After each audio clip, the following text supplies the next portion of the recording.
Hello everyone, welcome to our channel, and today I will be telling you how you can convert your USDT into any crypto on Kucoin. So first of all, log into your Kucoin account and then click on trade. Here you will see convert option, then just click on it, and it is the easiest way to convert from USDT to any crypto. But there are some flaws to it, like you require a minimum balance to convert from one crypto to another. So here you can convert from USDT to any crypto and also vice versa. In case you don't have the minimum balance, then just go on spot trading and simply purchase the crypto of your choice selling the USDT.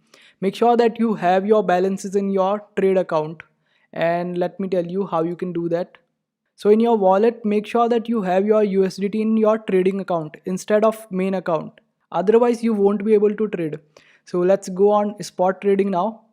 And on the top left corner, choose the crypto that you want to purchase, selling your USDT. Let's suppose we want to purchase XLM.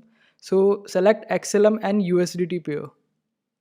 Now on the right bottom corner, you will be able to buy XLM by selling your USDT.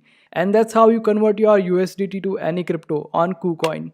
Smash that like button if this video helped you, and also subscribe to our channel for more helpful videos.